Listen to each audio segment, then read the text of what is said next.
لبيك اللهم لبيك لبيك لا شريك لك لبيك إن الحمد والنعمة لك والملك لا شريك لك. الحمدللہ آج ہمارا موضوع حج سے متعلق ہے. جیسا کہ آپ کے علم میں ہے کہ حجاج کرام کے قافلے مکہ مکرمہ اور مدینہ منورہ کی پرکیف فضاؤں میں پہنچ چکے ہیں، تو عن قریب یہ حجاج کرام حج ادا فرمائیں گے. تو جس طرح حج مسلمانوں پر زندگی میں ایک بار کم از کم کرنا فرض ہے، اسی طرح اس کے احکامات کا سیکھنا اور ان کو سمجھنا بھی بہت ضروری ہے، کیونکہ اگر احکامات کو نہ سیکھا جائے اور حج ادا کر لیا جائے اور اس میں کوئی کوتاہی ہو جائے تو اس کا نتیجہ یقیناً دنیا اور آخرت کی محرومی ہے. تو حج کے احکامات کو سیکھنے کے لیے، سمجھنے کے لیے ہم نے یہ کلپ ترتیب دیا ہے. اس میں ہم آپ کو شارٹ انداز میں اور مختصر انداز میں اور جامع انداز میں بتائیں گے کہ حج کے حوالے سے کن چیزوں کا سمجھنا اور سیکھنا ضروری ہے، اور کچھ حج کے حوالے سے اپنے ذاتی تجربات سے بھی آگاہ کریں گے، تاکہ وہ حجاج جو کہ مکہ مکرمہ میں موجود ہیں ان کو دشواری کا سامنا کم سے کم کرنا پڑے اور وہ احسن طریقے سے اور آسانی کے ساتھ حج ادا کر سکیں. ان فرائض میں سے کوئی بھی فرض چھوٹ جائے تو حج ادا نہیں ہوتا، اور حج کے جو دم دے دیا جائے تو حج ادا ہو جائے گا.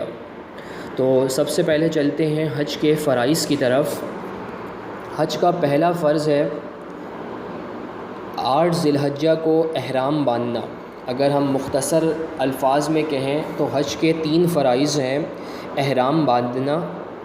نمبر 2 وقوف عرفات،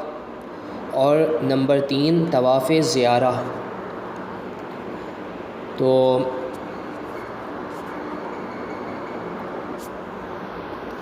احرام باندھنے کا طریقہ کار یہ ہوتا ہے کہ 8 ذی الحج کو، میں دہرا رہا ہوں اس بات کو، کہ 8 ذی الحج کو احرام باندھا جاتا ہے. حج کا احرام حج کی نیت سے باندھا جاتا ہے اور تلبیہ پڑھنا شروع کر دیا جاتا ہے. یہ حج کا پہلا فرض ہے اور یہاں سے آپ کا حج شروع ہو جاتا ہے. دوسرا وقوف عرفات. وقوف عرفات کہتے ہیں عرفات میں ٹھہرنے کو. اب سمجھ لیجئے کہ عرفات میں ٹھہرنا کس وقت فرض ہے. 9 ذی الحج کو، یعنی 9 ذی الحج کو زوال آفتاب کے بعد، یعنی سورج جب زوال پذیر ہو جائے، دوپہر کا کے 12:30 1 بجے کا یہ وقت ہوتا ہے، زوال آفتاب کے بعد سے غروب آفتاب تک عرفات میں ٹھہرنا یہ فرض ہے، گویا تھوڑی سی دیر کے لیے کیوں نہ ہو. اگر کوئی شخص بیمار ہے یا کوئی بھی معاملہ ہے اور وہ عرفات کے میدان میں اس پورے ٹائم میں حاضر نہیں ہو سکتا، تو بھلے سے اس پورے ٹائم میں عرفات میں موجود نہ ہو، لیکن زوال آفتاب سے غروب آفتاب کے درمیان تھوڑی سی دیر کے لیے قیام یہ حج کا فرض ہے. تیسرا طواف زیارہ. طواف زیارہ کہتے ہیں وقوف عرفات کے بعد، یعنی 9 ذی الحج کو جب آپ عرفات میں وقوف کر لیں گے تو اس کے بعد 10 ذی الحج کو قربانی اور سر منڈوانے کے بعد جو طواف کیا جاتا ہے یہ طواف زیارہ کہلاتا ہے. میں پھر دہرا رہا ہوں، طواف زیارہ کہتے ہیں جب آپ 10 ذی الحج کو، یعنی عید کے پہلے دن، کنکری مار کر قربانی ادا کر لیتے ہیں اور سر منڈوا لیتے ہیں. اس کے بعد جو طواف کیا جاتا ہے اس کو طواف زیارہ کہتے ہیں. واجبات حج. حج کے واجبات 6 ہیں، اور پہلا واجب مزدلفہ میں رات گزارنا. دوسرا واجب ہے کہ رمی جمرات یعنی شیطان کو کنکریاں مارنا. نمبر 3 حج کی قربانی کرنا. نمبر 4 حلق یا قصر یعنی بالوں کا منڈوانا یا چھوٹے کروانا. نمبر 5 صفا مروہ کے مابین سعی کرنا. اور نمبر 6 طواف وداع یعنی رخصتی کا طواف کرنا. یہ 6 چیزیں حج کے واجبات ہیں. اور واجبات کے بارے میں جیسا کہ میں عرض کر چکا ہوں کہ واجبات میں سے اگر کوئی بھی واجب چھوٹ جائے تو پھر دم دینا لازم آ جاتا ہے، لیکن اگر دم دے دیا جائے تو حج ادا ہو جائے گا. لیکن اگر فرائض میں سے کوئی بھی فرض چھوٹ جائے تو حج ادا نہیں ہوتا. جیسا کہ میں نے عرض کیا کہ حج کا پہلا واجب مزدلفہ میں رات گزارنا ہے. تو یہ رات کس وقت گزاری جائے اور کون سا دن ہوتا ہے یہ تو سمجھ لیجئے کہ پہلا واجب یہ ہے کہ 10 ذی الحج نماز فجر سے لے کر طلوع آفتاب تک مزدلفہ میں وقوف کرنا یعنی رات گزارنا. میں دہرا رہا ہوں کہ 10 ذی الحج کو نماز فجر سے یعنی نماز فجر کا جب وقت اسٹارٹ ہوتا ہے، نماز فجر کے وقت سے لے کے طلوع آفتاب تک یعنی سورج کے طلوع ہونے تک مزدلفہ میں وقوف کرنا، یہ وقوف مزدلفہ کہلاتا ہے اور یہ حج کا پہلا واجب ہے. دوسرا واجب 10 ذی الحج کو منی میں بڑے شیطان کو 7 کنکریاں مارنا. میں دہرا رہا ہوں کہ 10 ذی الحج کو منی میں بڑے شیطان کو 7 کنکریاں مارنا. نمبر 3 قربانی کرنا یعنی 10 ذی الحج کو قربانی کرنا. نمبر 4 حلق یا قصر کروانا. نمبر 5 10 ذی الحج کو طواف زیارہ کے بعد صفا مروہ کے مابین سعی کرنا یعنی صفا اور مروہ کے درمیان طواف زیارہ کے بعد سعی کرنا، یہ بھی واجب ہے. اور نمبر 6 اپنے وطن واپس آنے سے پہلے طواف وداع کرنا یعنی رخصتی کا طواف ادا کرنا، یہ بھی واجب ہے، حج کے واجبات میں سے ہے. تمام حجاج کرام کے لیے یہ بھی سمجھنا بہت ضروری ہے کہ حج کی 3 بنیادی اقسام ہیں. شریعت مطہرہ کے اندر حج کی بنیادی 3 اقسام ہیں. نمبر 1 حج افراد، نمبر 2 حج تمتع اور نمبر 3 حج قران. حج افراد عمومی طور پر وہ لوگ کرتے ہیں جو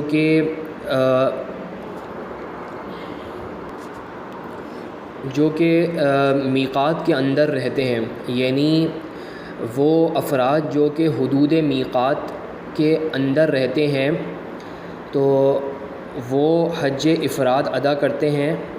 یعنی صرف حج ادا کرتے ہیں. اور حج افراد کرنے والوں پر حج کی قربانی ادا کرنا واجب نہیں ہے، یعنی حج کی قربانی کرنا واجب نہیں ہے، بلکہ حج افراد کرنے والوں کے لیے حج کی قربانی مستحب ہے. یعنی اگر کریں تو اچھی بات ہے، اگر حج کی قربانی انہوں نے ادا نہیں کی تو کوئی فرق نہیں پڑتا، ان پر کوئی دم وغیرہ لازم نہیں آئے گا اور ان کا حج ادا ہو جائے گا. یہ تو حکم ہے حج افراد ادا کرنے والوں کا، یعنی وہ لوکلز افراد جو کہ میقات کے اندر رہتے ہیں. دوسرا حج تمتع. حج تمتع عام طور پر حج اور عمرہ کرنے والے جو زائرین ہوتے ہیں وہ حج تمتع کرتے ہیں. اور حج تمتع یہ ہوتا ہے کہ آپ سب سے پہلے اپنے ملک سے احرام باندھ کے جاتے ہیں اور عمرہ ادا کرتے ہیں، یعنی عمرے کا احرام باندھ کے جاتے ہیں اور عمرہ ادا کرتے ہیں. اس کے بعد مکہ میں مقیم رہتے ہیں اور جب حج کے ایام شروع ہوتے ہیں تو 8 ذی الحج کو حج کا احرام باندھتے ہیں. یعنی حج تمتع اگر آسان الفاظ میں کہیں تو 2 احرام سے حج ادا کرنے کا نام ہے. یعنی سب سے پہلے عمرے کا احرام باندھا جائے گا، عمرہ ادا کر لیا جائے گا، اور پھر احرام کی پابندی ختم ہو جائے گی۔ اس کے بعد جب 8 ذی الحج آئے گی تو حج کا احرام باندھا جائے گا اور پھر حج کے احرام سے حج ادا کر لیا جائے گا اور بندہ اس کے بعد حج کے احرام سے بھی فارغ ہو جائے گا۔ اور حج قران بیسیکلی سنت بھی ہے۔ سرکار کریم علیہ الصلاۃ والسلام نے بھی یہ نسبتاً آسان ہے اور اس میں حجاج کرام کو مشقت کچھ کم ہوتی ہے، تو عام طور پر یہی ریکمنڈ کیا جاتا ہے کہ حج تمتع ادا کیا جائے۔ تو یہ بنیادی 3 حج کی اقسام ہیں جس کا سمجھنا بہت ضروری ہے، اور جب آپ حج پر جائیں تو ان 3 اقسام کو سمجھ کر جائیں اور اسی حساب سے اپنے حج کی نیت ادا کریں کہ آپ تمتع حج ادا کر رہے ہیں یا حج قران ادا کر رہے ہیں۔ دوسرا ایک مسئلہ اور سمجھ لیجئے کہ خواتین کا احرام نہیں ہوتا، خواتین اپنے مخصوص لباس ہی میں حج ادا کر سکتی ہیں، اور جیسا کہ عرف عام میں یہ مشہور ہے کہ خواتین کا بھی احرام ہوتا ہے، خواتین کا احرام نہیں ہوتا، خواتین اپنے نارمل لباس میں حج ادا کر سکتی ہیں، جبکہ مردوں کا احرام 2 چادریں ہیں، بغیر سلی 2 چادریں ہیں۔ آپ اس پر احرام کی بیلٹ بھی باندھ سکتے ہیں، لیکن یہ احرام کی بیلٹ آپ احرام کو روکنے کی نیت سے نہ باندھیں، کیونکہ یہ احرام کی بیلٹ احرام کو روکنے کی نیت سے باندھنا یہ مکروہ ہے۔ مناسب یہ ہے کہ احرام کی اگر بیلٹ باندھنی ہے تو اس نیت سے باندھیں کہ اس میں اپنے ضروری ڈاکیومنٹس اور پیسے رکھوں گا، اس نیت سے احرام کی بیلٹ باندھی جا سکتی ہے۔ اس کے علاوہ محرم جو افراد ہیں، مرد ہیں، ان کے لیے یہ بھی ضروری ہے کہ پاؤں پر جو تسمہ باندھنے کی جگہ ہوتی ہے، ہم آپ کو اسکرین پر بھی دکھا دیں گے کہ تسمہ باندھنے کی جگہ یہ کھلی ہونا ضروری ہے۔ اس کے لیے آپ ہوائی چپل لے سکتے ہیں، اور مزید ایک سینڈل آتی ہے حج ماڈل کے نام سے، اس کو بھی آپ پرچیز کر سکتے ہیں، کافی آرام دہ ہوتی ہے۔ تو یہ ڈیپینڈ کرتا ہے، آپ ہوائی چپل لے لیں، لیکن شرط یہی ہے کہ تسمہ باندھنے کی جگہ پیر پر جو ابھری ہوئی ہڈی ہوتی ہے، تسمہ باندھنے کی جگہ جیسا کہ ہم آپ کو اسکرین پر دکھا رہے ہیں، اس کا کھلا ہونا بہت ضروری ہے۔ دوسرا، محرم کے لیے یہ بھی ضروری ہے کہ جب وہ احرام باندھ لے تو تلبیہ پڑھے، اور تلبیہ جب تک نہیں پڑھے گا اس وقت تک وہ محرم نہیں ہوگا، یعنی اس پر احرام کی پابندیاں شروع نہیں ہوں گی۔ تو محرم کے لیے ضروری ہے کہ احرام باندھنے کے بعد تلبیہ پڑھے، اور تلبیہ کے الفاظ یہ ہیں: لبیک اللہم لبیک، یعنی حاضر ہوں اے اللہ میں حاضر ہوں، لبیک لا شریک لک لبیک، حاضر ہوں میں اے اللہ اور تیرا کوئی شریک نہیں، ان الحمد، بے شک تمام تعریفیں، والنعمت، اور تمام نعمتیں، لک والملک، تیرے لیے ہیں اور تیرے لیے ہی بادشاہت ہے، لا شریک لک، تیرا کوئی شریک نہیں۔ یہ تلبیہ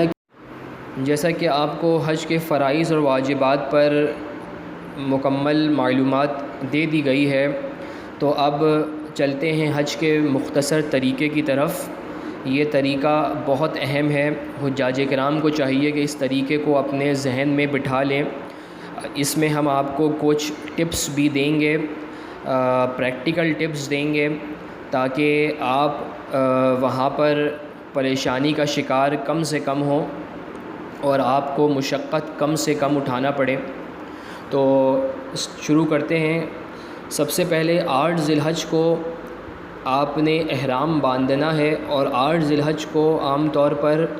حجاج کرام کو جہاں بھی وہ رہائش پذیر ہوتے ہیں وہاں سے بسوں کے ذریعے اور مختلف طریقوں سے ان کو ان کے منی کے خیموں میں پہنچا دیا جاتا ہے۔ منی میں آپ کا مخصوص خیمہ نہیں ہوتا، یعنی کوئی پرائیویٹ خیمہ نہیں ہوتا۔ منی میں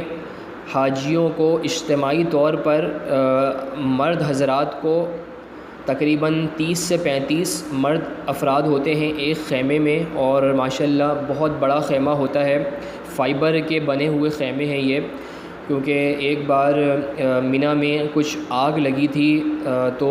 جو کپڑے کے خیمے تھے ان میں آگ لگ گئی تھی اور حجاج کرام کو کافی تکلیفیں اٹھانا پڑی تھیں۔ اس کے بعد سے سعودی گورنمنٹ نے اب یہ کر دیا ہے کہ آپ کو فائبر کے خیمے دیے جاتے ہیں، اور یہ خیمہ بہت بڑا ہوتا ہے اور اس میں اے سی وغیرہ کا بھی پراپر انتظام ہوتا ہے، اور بہت اچھے طریقے سے مینیج کیا ہوا یہ خیمہ ہوتا ہے۔ اس میں تقریباً 30 سے 40 حجاج کرام ایک خیمے میں موجود ہوتے ہیں، اور برابر میں اگر آپ کی محرمات ہیں، آپ کی خواتین ہیں، تو ان کو قریبی خیمے میں اسی طرح 30 سے 40 خواتین کو قریبی خیمے میں رکایا جاتا ہے۔ اور منی میں آپ اگر نظر اٹھا کے دیکھیں تو ہر طرف آپ کو یہ خیمے بڑے ہی خوبصورت انداز میں پرکیف منظر پیش کرتے ہوئے نظر آئیں گے۔ تو 8 ذی الحج کو آپ منی میں موجود ہوں گے، منی کا وقوف کریں گے۔ 8 ذی الحج کے حوالے سے ہماری ایک چھوٹی سی ٹپ یہ ہے آپ کے لیے کہ جو گورنمنٹ کے حاجی ہیں، حجاج ہیں، جن کو ٹرینز کے ٹکٹ دیے جاتے ہیں، الیکٹرانکس یہ ٹکٹ ہوتے ہیں جس کو آپ ٹرین کے بوتھ پہ جا کے سویپ کرتے ہیں اور ٹرین اسٹیشن میں آپ انٹر ہو سکتے ہیں۔ تو جو بھی گورنمنٹ کے حجاج ہیں ان کے لیے خاص طور پہ ہماری یہ ٹپ ہے کہ اگر آپ کے پاس ٹرین کے ٹکٹ موجود ہیں تو 8 ذی الحج کو جب آپ دوپہر کا وقت ہو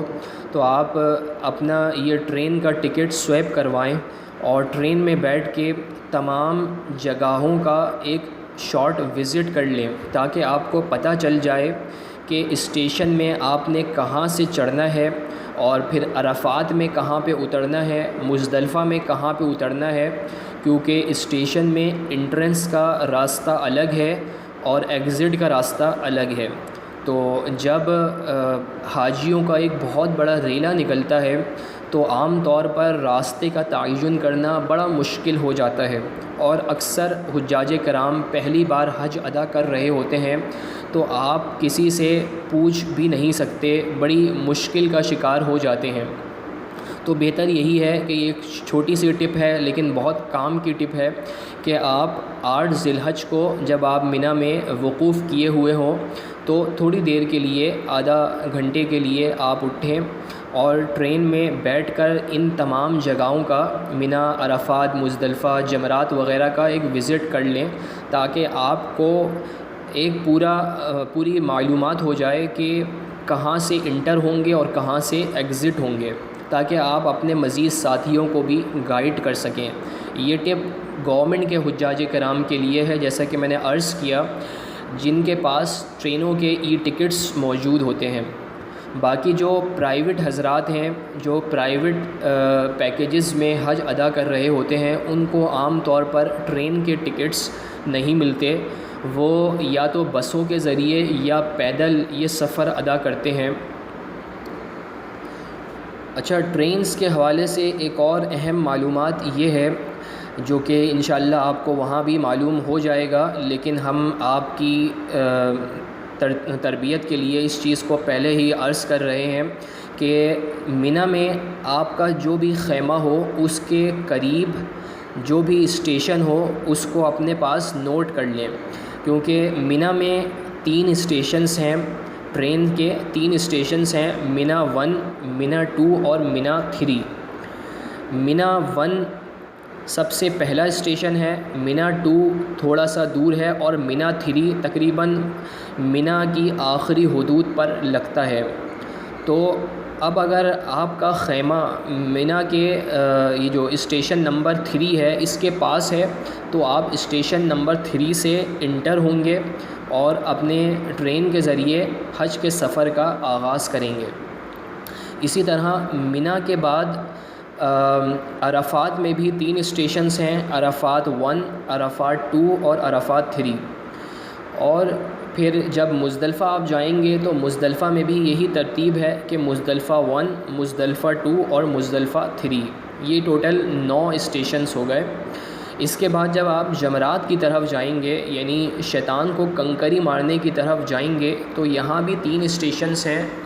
جمرات 1، جمرات 2 اور جمرات 3۔ اچھا، 8 ذی الحج کا ذکر چل رہا تھا۔ آپ 8 ذی الحج کو ان خیموں میں وقوف پذیر ہوں گے اور احرام باندھے ہوئے ہوں گے۔ یہاں پہ آپ نے ایک خاص خیال یہ رکھنا ہے کہ احرام کی حالت میں آپ اپنا چہرہ نہیں ڈھک سکتے، تو چہرہ اور سر آپ نے کھلا رکھنا ہے۔ سوتے وقت بھی اس چیز کا خاص اہتمام رکھیں۔ بہت سے حاجیوں کو دیکھا جاتا ہے کہ وہ سوتے وقت خیموں میں چادریں اوڑھ لیتے ہیں، معلومات نہیں ہوتی، تو اس چیز کا خاص خیال رکھیں، ورنہ صدقہ یا اگر بہت دیر تک آپ نے اپنا چہرہ اور سر ڈھانپ کے رکھا تو آپ پہ دم بھی واجب ہو سکتا ہے۔ تو اس چیز کا خاص خیال رکھیں کہ اپنا چہرہ اور سر کھول کے رکھیں۔ دوسرا، 8 ذی الحج کو جب عشاء کے بعد عام طور پہ حاجیوں کو روانہ کر دیا جاتا ہے عرفات کی طرف، یعنی خیموں میں اعلان کر دیا جاتا ہے کہ تمام حجاج کرام عرفات کی طرف خروج کر دیں۔ ویسے تو عرفات کا وقوف زوال آفتاب کے بعد سے اور غروب آفتاب تک ہے 9 ذی الحج کو، لیکن عام طور پر رش کی وجہ سے حاجیوں کو پہلے ہی یعنی 8 ذی الحج کی رات کو ہی عرفات کے لیے روانہ کر دیا جاتا ہے۔ تو جیسے ہی آپ کو عرفات جانے کا حکم ملے آپ عرفات کی طرف چل دیں، اور جیسا کہ ہم نے آپ سے عرض کر دیا تھا کہ آپ نے اگر گورنمنٹ کے حاجی ہیں تو ٹرینوں کے ذریعے عرفات کی طرف جانا ہے، اور اگر آپ نے یہ راستے پہلے سے دیکھے ہوئے ہوں گے، یعنی جیسا کہ ہم نے عرض کیا کہ 8 ذی الحج کو آپ دوپہر میں نکلیں اور ٹرینز کے ذریعے تمام راستے دیکھ لیں تاکہ آپ کو راستوں کی پہچان ہو جائے، تو پھر انشاءاللہ آپ کو جب آپ رات میں عرفات کے لیے نکلیں گے تو آپ کو کوئی تکلیف اور زحمت کا سامنا نہیں کرنا پڑے گا اور آپ بآسانی عرفات میں پہنچ جائیں گے۔ اچھا، عرفات کے میدان کی ایک خاص ٹپ یہ بھی ہے کہ عرفات میں عام طور پہ حاجیوں کے خیموں میں الیکٹرک کا انتظام نہیں ہوتا، پنکھے بھی نہیں ہوتے اور چارجنگ وغیرہ کا بھی انتظام نہیں ہوتا، تو اس کے لیے ضروری ہے کہ اپنے ساتھ کوئی، اگر آپ کے ساتھ محرمات بھی ہیں تو ہر ایک کے پاس موبائل ضرور ہو اور موبائل اپنا چارج کر لیں، اور ہو سکے تو کوئی پاور بینک بھی اپنا ساتھ رکھ لیں تاکہ آپ کو کوئی تکلیف نہ ہو، کیونکہ اگر خدا نخواستہ چارجنگ وغیرہ ختم ہو جاتی ہے تو وہاں چارجنگ کا ملنا بہت مشکل ہو جائے گا۔ تو بہتر یہی ہے اپنے ساتھ چارجنگ بینک یا پاور بینک، کوئی اچھا پاور بینک ساتھ رکھیں اور اپنے موبائلز کو بھی فل چارج کر کے رکھیں اور موبائلز کا استعمال کم سے کم کریں۔ 9 ذی الحج کو، 8 ذی الحج ہی کی رات کو یا 9 ذی الحج کو جب آپ عرفات پہنچ جائیں تو اپنے خیموں میں قیام کریں، ذکر الہی کریں، تلاوت کریں، نمازوں کا اہتمام کریں، اور جب ہو سکے اگر 9 ذی الحج کو آپ کو مسجد نمرہ میں جگہ مل جائے تو مسجد نمرہ بھی پہنچیں، لیکن عام طور پہ مسجد نمرہ میں جگہ نہیں مل پاتی تو آپ اپنے خیموں ہی میں قیام کریں، اور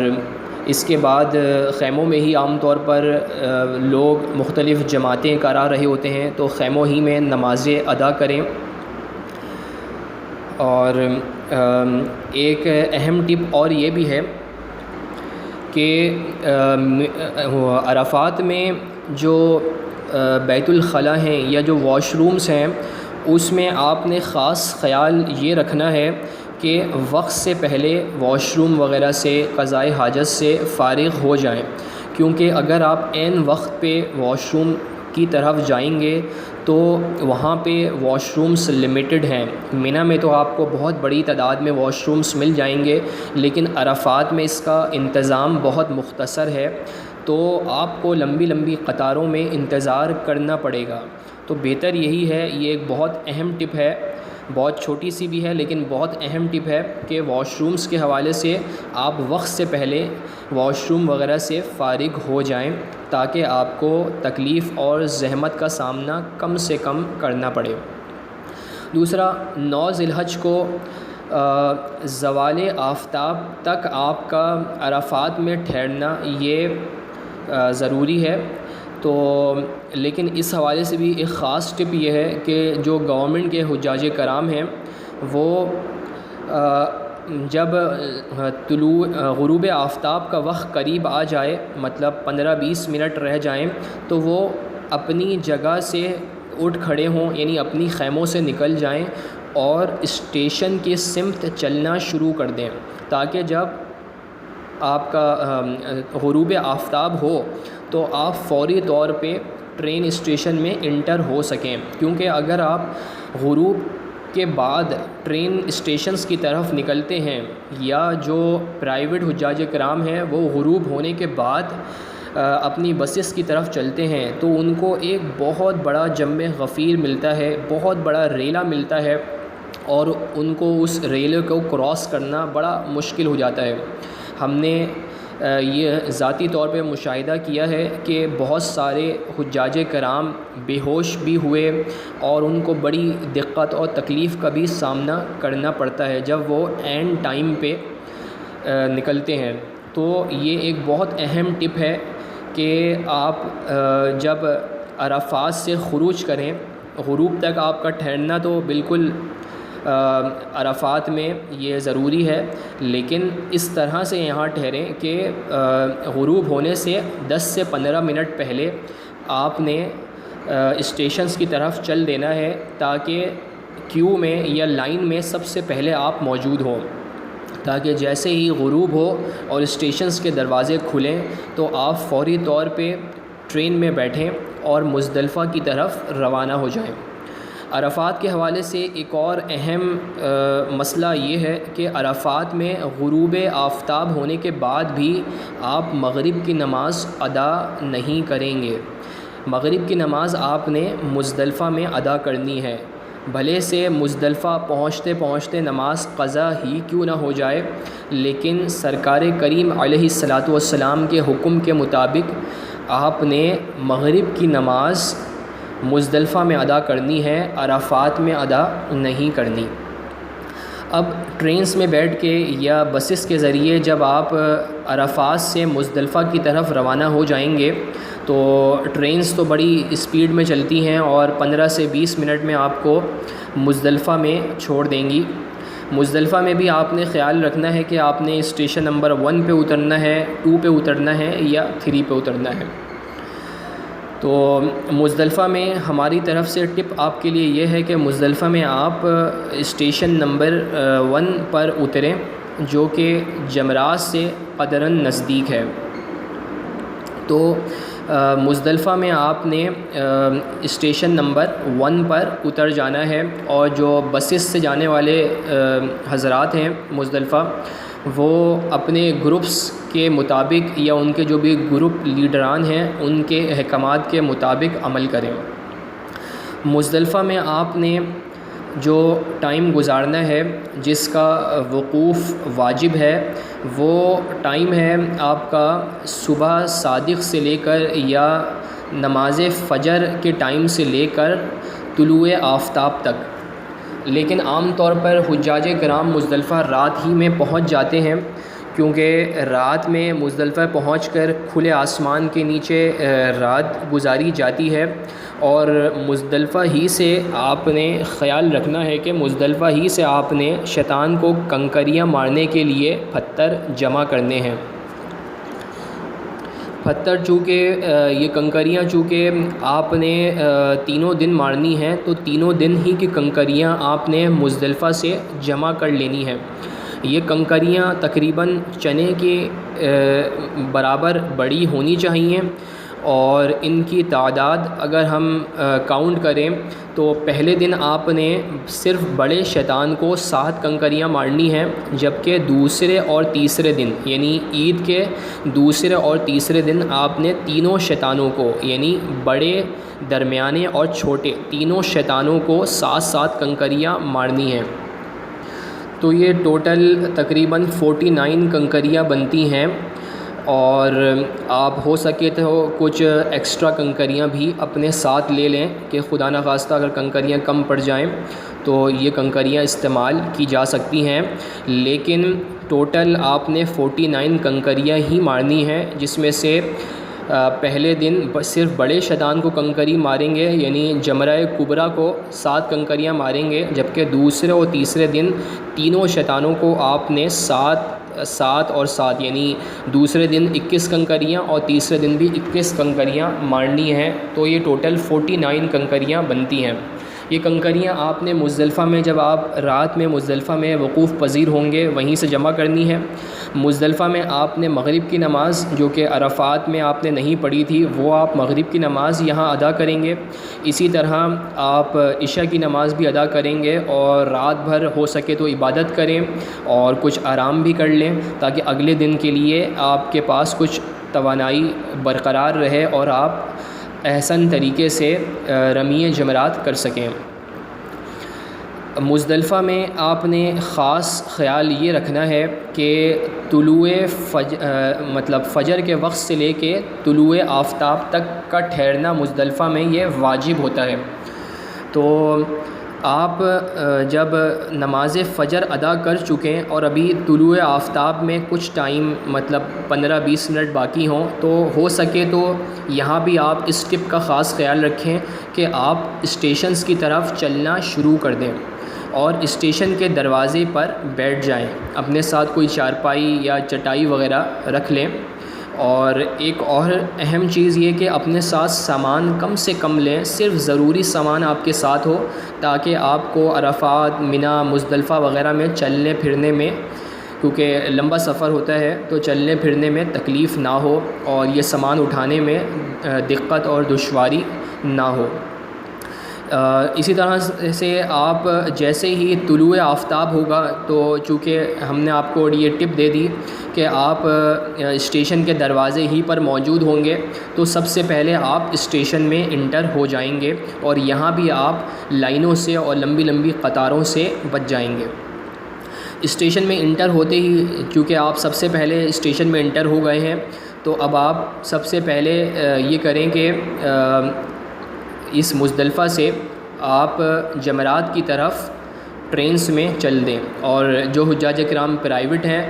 وہ اپنی بسوں کے ذریعے جمرات کی طرف چل دیں۔ تو جو حجاج کرام ٹرینس کے ذریعے جمرات کی طرف جا رہے ہیں، ان کے لیے ہماری ٹپ یہ ہے کہ جمرات میں جو اسٹیشن نمبر 1 ہے، جمرات 1 پہ آپ نے اترنا ہے، کیونکہ جمرات 1 یہ جمرات کا بالکل اسٹارٹنگ ہے، اور شیطانوں کے بالکل قریب یہ اسٹیشن کا دروازہ کھلتا ہے۔ تو اگر آپ جمرات 1 پہ اتریں گے تو آپ کو یہاں سے کنکری مارنے کے لیے چلنا بہت ہی کم پڑے گا۔ تو یہ بھی بہت ایک اچھی اور اہم ٹپ ہے کہ آپ جمرات 1 پہ اتریں، اور پھر بڑے شیطان کو کنکری مارتے ہوئے آپ جب کنکری مار چکیں تو جن صاحب سے بھی آپ نے قربانی کا کہا ہوا ہے ان کو فون کر دیں۔ ہو سکے تو اگر آپ کے کوئی رشتہ دار یا عزیز مکہ میں موجود ہیں تو ان کے ذریعے قربانی کروا لیں، کیونکہ بینکس یا گورنمنٹ وغیرہ جو قربانی کے حوالے سے پیکیج ایڈ کرتی ہے یا جو قربانی کے پیسے انکلیوڈ کرتی ہے، اس میں وہ عام طور پہ آپ کو پہلے دن قربانی کا ایک ٹائم بتاتے ہیں کہ بھائی آپ کی قربانی 2:30 بجے ادا کی جائے گی یا 3 بجے دوپہر کو ادا کی جائے گی۔ تو اس میں حجاج کرام کافی لیٹ ہو جاتے ہیں، تو ہمارا مشورہ یہی ہے کہ آپ جلد از جلد اپنے فرائض کی ادائیگی کریں، اور ہو سکے تو اگر آپ کے کوئی ریلیٹو مکہ میں موجود ہیں کیونکہ حج کی قربانی حدود حرم میں کی جاتی ہے، تو مکہ میں ہی اپنے جو بھی ریلیٹیو ہے جن سے آپ نے قربانی کا کہا ہوا ہے ان کو آپ کنکری مارتے ہی فون کر دیں کہ میں نے کنکری مار لی ہے، آپ میری قربانی کر دیں۔ اور احسن طریقہ تو یہی ہے کہ قربانی آپ اپنے ہاتھوں سے کریں، یعنی اپنے ہاتھوں سے ذبیحے کو ذبح کریں، لیکن اگر نہیں کر سکتے تو بھی کوئی حرج نہیں ہے۔ اور اسی طرح جب آپ یہ کنکری مار چکے ہیں اور آپ قربانی کے لیے جو بھی صاحب ہیں ان کو فون کر چکے ہوں، تو آپ اب طواف زیارہ کے لیے مکہ کی طرف چل دیں۔ تو اچھا، ایک اور اہم بات یہ ہے کہ جب آپ مکہ کی طرف جائیں گے تو یہاں پہ عام طور پہ عید والا دن، یہ جو پہلا دن ہے، اس دن ٹیکسیوں کا ملنا اور ٹرانسپورٹ کا ملنا انتہائی دشوار ہو جاتا ہے، اور وہ رستہ جو صرف 30-40 ریال میں طے ہونا ہوتا ہے اس کے لیے عام طور پر ٹرانسپورٹ والے 300 ریال تک مانگ رہے ہوتے ہیں۔ تو مناسب یہی ہے کہ آپ کنکری مارتے ہی اپنے چاروں سمت نظر دوڑائیں، اور جہاں آپ کو کلاک ٹاور دکھائی دے، کیونکہ کلاک ٹاور یہ بالکل حرم کے پاس ایک عمارت ہے اور کافی اونچی عمارت ہے، اس پہ ایک گھڑی بنی ہوئی ہے، تو آپ نے اس کلاک ٹاور کو دیکھنا ہے، اور اس کلاک ٹاور کو دیکھتے ہوئے آپ نے حرم کی طرف، حرم کی سمت چلنا شروع کر دینا ہے۔ عام طور پہ اکثر حجاج کرام پیدل ہی حرم کی طرف جا رہے ہوتے ہیں۔ گویا کہ ویسے تو یہ رستہ جمرات سے حرم تک کا رستہ تقریباً 40 سے 45 منٹ کا ہے، لیکن حجاج کرام جس جوش و خروش سے اور ولولے سے جا رہے ہوتے ہیں تو یہ 40 سے 50 منٹ پتہ بھی نہیں چلتے، اور پھر بھی اگر آپ تھک جائیں تو راستے میں کہیں بھی تھوڑی دیر آپ بیٹھ سکتے ہیں، بیٹھ کے آرام کریں اور پھر دوبارہ چلنا شروع کر دیں۔ اس طرح آپ بآسانی حرم کی طرف پہنچ جائیں گے، یعنی کعبے میں حاضر ہو جائیں گے۔ اور ہو سکتا ہے کہ کعبے میں حاضر ہونے سے پہلے آپ کی قربانی کا بھی ٹائم ہو جائے، یا اگر آپ نے اپنے کسی ریلیٹیو کو، رشتہ دار کو قربانی کا بولا ہوا ہے تو وہ قربانی ادا کر دیں۔ اس قربانی کا میں نے جیسا کہ عرض کر دیا کہ حرم حج کی قربانی صرف حدود حرم ہی میں ہو سکتی ہے۔ بعض افراد کو دیکھا گیا ہے کہ وہ پاکستان میں اپنے رشتہ داروں کو فون کر دیتے ہیں کہ ہماری قربانی کر دو، تو ایسا نہیں ہو سکتا۔ حج کی قربانی صرف حدود حرم ہی میں ہو سکتی ہے۔ تو اب آپ کے جو بھی رشتہ دار حرم میں موجود ہیں، ہو سکتا ہے جب آپ مکہ پہنچیں یا کعبے میں حاضر ہوں اس وقت تک آپ کو فون آ جائے کہ بھائی آپ کی قربانی ادا کر دی گئی ہے۔ تو جیسے ہی آپ کو یہ کال ریسیو ہو، آپ حلق یا قصر یعنی سر منڈوا لیں یا سر کے بال چھوٹے کروا لیں، اور اس کے بعد اب آپ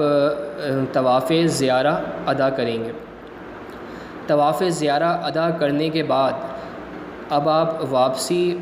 کچھ ٹائم اگر رکنا چاہیں تو حرم میں رک سکتے ہیں، آرام کر سکتے ہیں۔ یہاں اب آپ اپنے کپڑے وغیرہ چینج کر سکتے ہیں، احرام اتار سکتے ہیں اور اپنے نارمل لباس میں اب مزید وقت گزار سکتے ہیں۔ اور اس کے بعد جب تھوڑی تھکن کم ہو تو دوبارہ حرم سے اٹھیں، اور 10 ذی الحجہ ہی کو مغرب یا عشاء کے بعد آپ واپسی حرم سے منی کی طرف روانہ ہو جائیں۔ اب دوبارہ سے ہمارے ایک اہم ٹپ یہ ہے کہ حرم سے جب آپ منی کی طرف جائیں گے تو یہ رستہ بہت زیادہ طویل ہے، تو مناسب طریقہ یہی ہے کہ گورنمنٹ والے حجاج کرام، کیونکہ پرائیویٹ والوں کو تو بسیں مل جائیں گی، لیکن جو گورنمنٹ والے حجاج کرام ہیں وہ منی اتنی دور پیدل نہیں جا سکتے، تو وہ تھوڑا بہت پیدل چل کے حرم سے اور جمرات 1 اسٹیشن نمبر 1 کی طرف واپسی آ جائیں۔ اچھا، یہاں بھی ایک اہم ٹپ یہ ہے کہ ایک اینڈرائڈ کا سافٹ ویئر ہے، GPS کوآرڈینیٹس کر کے ایک سافٹ ویئر ہے۔ ہو سکا تو میں آخر میں آپ کو اس GPS کوآرڈینیٹ کا اسکرین شاٹ شیئر کر دوں گا، تو آپ جس جگہ بھی موجود ہوں، جس طرح جمرات 1 پہ آپ موجود تھے تو یہاں کے کوآرڈینیٹس وغیرہ اگر آپ کو اچھا انٹرنیٹ چلانا آتا ہے تو یہاں کے کوآرڈینیٹس اپنے پاس سیو کر لیں، تو اس سے فائدہ یہ ہوگا جب آپ حرم سے واپسی جمرات کی طرف چلیں گے تو آپ کو راستے کا پتہ ہوگا یا گوگل میپس آپ کو ایگزیکٹلی گائیڈ کر دے گا کہ جمرات 1 یا اسٹیشن نمبر 1 کہاں ہے. تو آپ پیدل چلتے ہوئے جمرات 1 کے اسٹیشن پر آئیں اور ہو سکے تو رات کے 2 بجے سے پہلے آپ اسٹیشن پہنچ جائیں، کیونکہ رات 2 بجے کے بعد یہ ٹرینز کا سلسلہ ختم کر دیا جاتا ہے اور پھر وہ 2-3 گھنٹے کی تاخیر سے صبح کے وقت شروع ہوتا ہے. تو اگر آپ 2 بجے کے بعد جمرات 1 پہنچتے ہیں رات کو، یعنی 10 ذی الحجہ کی رات 2 بجے کے بعد اگر آپ اسٹیشن پہنچے تو پھر آپ کو مشکل کا سامنا کرنا پڑے گا اور آپ کو 2-3 گھنٹے 4 گھنٹے اسٹیشن کے باہر ہی انتظار کرنا پڑے گا، کیونکہ دروازے بند کر دیے جاتے ہیں. تو 2 بجے سے پہلے آپ اسٹیشن وہاں پہنچ جائیں، جمرات 1 پہنچ جائیں، اور جمرات 1 سے آپ بیٹھ کر اگر آپ کا خیمہ مینا 3 کے قریب تھا تو مینا 3 اسٹیشن سے اتر جائیں، اور اگر مینا 1 کے قریب تھا، اچھا یہ سارے اسٹیشنز جو ہیں یہاں پہ ٹرین آٹومیٹکلی رکتی ہے، تو آپ اگر 1 پہ اترنا چاہیں، اگر آپ کا خیمہ 1 کے قریب ہو تو 1 پہ اتریں، 2 کے قریب ہو تو 2 پہ اتر سکتے ہیں، 3 کے قریب ہو تو 3 پہ اتر جائیں. تاکہ اس سے فائدہ یہ ہوگا کہ آپ جو حرم سے مینا تک پیدل آتے آپ اس دقت سے بچ گئے اور آپ صرف حرم سے جمرات تک پیدل آئے، اور جمرات سے واپسی مینا جو ہے وہ آپ ٹرینز میں بآسانی اپنے خیموں میں پہنچ گئے. اس طرح واپسی آپ اپنے خیمے میں تشریف لے آئیں گے. پھر 11 ذی الحجہ کو آپ اپنے خیمے ہی میں وقوف کریں گے، اور 11 ذی الحجہ کی کنکری آپ طلوع فجر کے بعد نہیں مار سکتے. 11 ذی الحجہ کی کنکری آپ نے زوال آفتاب کے بعد مارنی ہے، یعنی سورج کے زوال پذیر ہونے کے بعد آپ نے کنکری مارنی ہے. لیکن یہاں بھی آپ نے یہی خیال رکھنا ہے کہ دوسرے دن یعنی 11 ذی الحجہ کی کنکری جب آپ مارنے کا ارادہ کریں تو آپ تقریباً 11:30 سے 11:45 بجے کے وقت اپنے خیموں سے نکل جائیں، تاکہ جب تک زوال کا وقت اسٹارٹ ہو، یعنی 12:15 یا 12:30 بجے کا ٹائم پہنچے، تو آپ اس وقت تک جمرات 1 پہ پہنچ چکے ہوں اور بآسانی سب سے پہلے کنکری مار کے رش ہونے سے پہلے یہاں سے فراغت حاصل کر لیں. اس کے بعد واپسی آپ جمرات 1 سے بیٹھیں گے اور اپنے مینا کے اسٹیشن پہ، جو بھی آپ کا اسٹیشن ہے وہاں پہ آپ اتر جائیں گے. یاد رکھیے یہ ٹپس حجاج کرام جو گورنمنٹ پیکیجز کے ذریعے جا رہے ہیں ان کے لیے ہے، اور جو پرائیویٹ جا رہے ہیں میں عرض کر چکا ہوں وہ اپنے بسوں میں اپنے جو بھی ان کے گروپ لیڈران ہیں ان کے احکامات کے مطابق چلیں گے. پھر اسی طرح سے آپ 11 ذی الحجہ کی کنکری مارنے کے بعد واپسی اپنے خیمے میں آ جائیں گے اور 11 ذی الحجہ کو بھی مینا میں وقوف کریں گے. اس کے بعد جب 12 ذی الحجہ کا دن آئے گا تو یہاں بھی یہی ٹپ ہے کہ 12 ذی الحجہ کو بھی آپ طلوع آفتاب یعنی فجر کے فوراً بعد کنکری نہیں مار سکتے. بہت سارے حجاج کرام کو دیکھا گیا ہے کہ وہ لا علمی کی وجہ سے یا احکامات نہ جاننے کی وجہ سے طلوع فجر کے بعد ہی کنکری مارنے کے لیے نکل جاتے ہیں، جو کہ غلط ہے. 12 ذی الحجہ کی کنکری بھی آپ نے زوال آفتاب کے بعد یعنی سورج کے زوال پذیر ہونے کے بعد مارنی ہے، یعنی 12:30 پونے 1 کا جو وقت ہوتا ہے اس وقت آپ نے کنکری مارنی ہے. زوال کا وقت آپ چیک کر سکتے ہیں، جب وہاں پر ہوں گے تو وہاں کے حساب سے جو بھی زوال کا وقت ہے اس وقت سے کنکری مارنا اسٹارٹ کرنا ہے. اچھا 11 اور 12 ذی الحجہ کو جیسا کہ میں پہلے بھی عرض کر چکا تھا، 11 اور 12 ذی الحجہ کو آپ نے تینوں شیطانوں کو 7 کنکریاں مارنی ہیں. تو 11 ذی الحجہ کو بھی آپ 21 کنکریاں ماریں گے، یعنی بڑے شیطان کو 7، درمیانے کو 7 اور چھوٹے کو 7. اور 12 ذی الحجہ کو بھی جب آپ زوال کے بعد اپنے خیموں سے نکلیں گے اور کنکری ماریں گے تو تینوں شیطانوں کو کنکری ماریں گے. اس کے بعد آپ چاہیں تو 12 ذی الحجہ کی کنکری مارنے کے بعد واپسی عزیزیہ یا جہاں بھی آپ کے ہوٹلس ہیں وہاں پہ واپسی جا سکتے ہیں. آپ کا الحمدللہ حج ادا ہو چکا ہے. اور چاہیں تو سنت یہ ہے کہ آپ 12 ذی الحجہ کو بھی واپسی کنکری مارنے کے بعد مینا میں قیام کریں اور پھر 13 ذی الحجہ کو بھی زوال کے بعد کنکریاں ماریں، اور 13 ذی الحجہ کی کنکری مارنے کے بعد ہوٹل کی طرف روانہ ہو. یہ سنت ہے. تو ہو سکے تو 13 ذی الحج کی بھی کنکری مار لیں، ورنہ 12 ذی الحج کی کنکری کے بعد آپ اپنے ہوٹلس میں واپسی جا سکتے ہیں، اور الحمدللہ آپ کا اب حج بڑے احسن طریقے سے ادا ہو چکا ہے۔ ہو سکے تو اس ویڈیو کو اپنے دوست احباب کو، اپنے رشتہ داروں کو جن کے بارے میں آپ کو معلوم ہے کہ وہ حج پر اس سال روانہ ہوئے ہیں یا اگلے سال روانہ ہوں گے، تو ان کے ساتھ اس ویڈیو کو ضرور شیئر کریں، کیونکہ اس میں ہم نے آپ کو بہت ساری پریکٹیکل ٹپس دی ہیں، اور یہ وہ ٹپس ہیں جو ہم خود وہاں پہ آزما چکے ہیں، اور الحمدللہ بہت احسن طریقے سے حج ادا کیا ہم نے وہاں پہ۔ تو ان ٹپس کا خاص خیال رکھیں گے تو آپ کو دقت اور زحمت کم سے کم ہوگی، اور ہمیں دعاؤں میں ضرور یاد رکھیں، اور حجاج کرام جو ہمارا یہ بیان سنیں ان سے بھی ہماری خاص ریکویسٹ ہے کہ ہمیں دعاؤں میں ضرور یاد رکھیں۔ وآخر دعوانا ان الحمد للہ رب العالمین۔